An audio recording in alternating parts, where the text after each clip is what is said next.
Hey guys and girls, what's up? Synergy here, and we are bringing you a brand new tutorial. This one's going to be how to solo traverse the abyss, and it's going to be from a warlock perspective. So what we're going to do is we're going to get into the gameplay and we're going to talk you through exactly what we're doing with the podiums. Now first of all, just to have a little talk about the perks that I'm going to be using.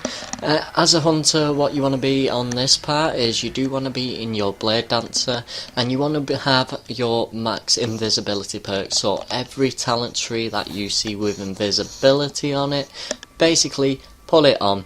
The second one is a nifty little trick that I found out while doing this as well.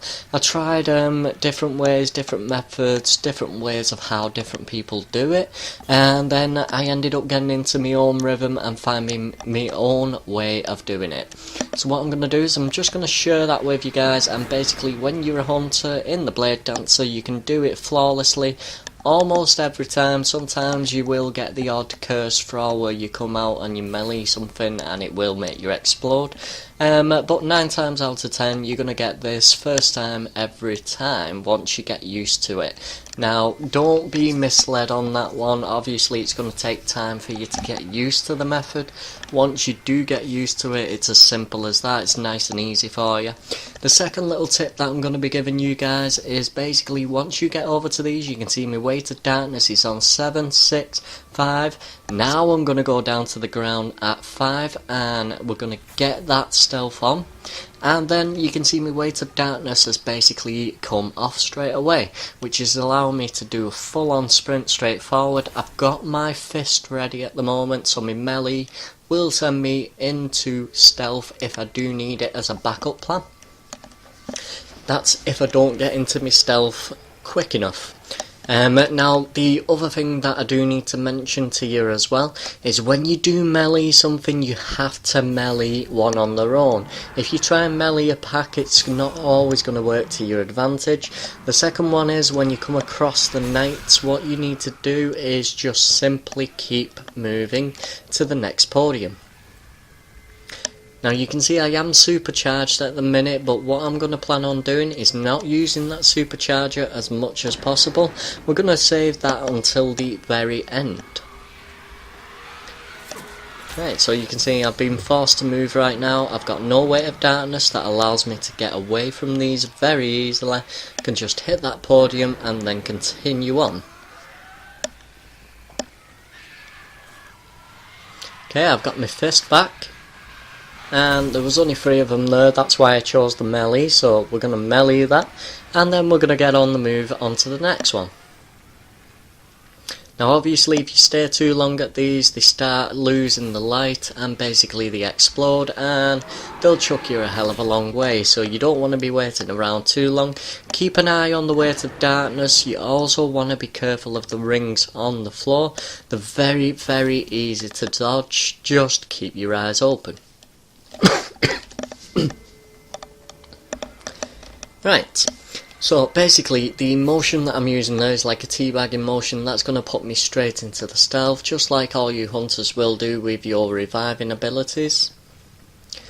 Now I actually have a sniper rifle which is the patience and time as well. You're going to see exactly why that comes in very handy towards the end. Now my weight of darkness is currently on 4 and I'm about to lose my cloak. But you can see that we are at the end, so we're at the podium. Right, there we go. First of all, you do want to be back into stealth at this point. Then you want to come over to the rocks. Now, don't worry guys, I am fully aware that you can actually stand on the rocks and none of the thralls can actually get you. But would this really be a solo video if I cheesed it on top of the rocks? I mean, with a different class, fair enough, because you're not able to stay invisible for a long time. But if you're a hunter and you do have those invis capabilities, what's to say that you need to go on a rock? What's to say that you can't just stay on the ground, have a bit of fun with it at the same time? Right, so first of all I'm doing is quick scoping in, quick scoping out with the patience and time, which will keep setting that camouflage. I'm saving me melee and me super just for worst case scenarios in case anything was to happen whatsoever. All I'm doing here is I'm just moving over. Gonna have a quick look around. Need at least one. Yep, there we go. Now we're gonna use my melee, and then I'm gonna come over to the other rock on the other side. But I'm not gonna stay at that rock because you can see there's a big pack right there. I'm gonna move over to the other rock so they don't get easy visibility on me. So that's one of the things that you want to be careful of as well when you are doing this, guys and girls.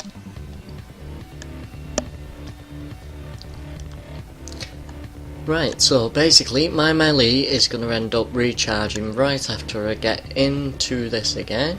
We're just going to put that sniper camouflage back on. You want to be careful not to agitate them. Now you see this one Frowel that's right here that's just come away from the pack. We're going to go straight up to him because we got our punch melee. Boom, punch. There we go. We've alerted the others, they're coming towards us, but that's not a problem because we can simply move out of the way. Now the path forward is pretty clear at the minute. You can see the ogre right there. Whoop. Almost. If you are in Blade Dancer and you do melee and you've got ogres and Frowls around, obviously your melee sends you back down to the ground, so you do want to be careful of that. As you can see me nearly making a mistake right there. So that's just to give you a heads up of what could go wrong if you are using your super ability. Now the good thing about the super ability is you have RT to suddenly go invisible. The only thing is, if you go invisible while you're being attacked by about 10 things, it's not always going to save you. They'll still be able to hit you while you're invisible, so you better haul ass.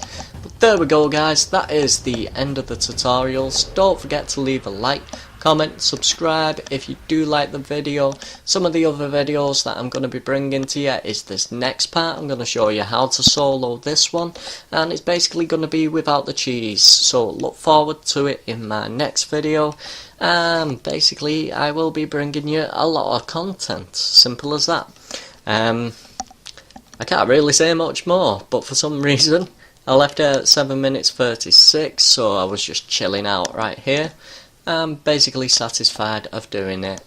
Now, like I said, guys, it will take you a few attempts to get into the rhythm. Your duck downs will get you into invis, but do it behind the podiums. Peace out.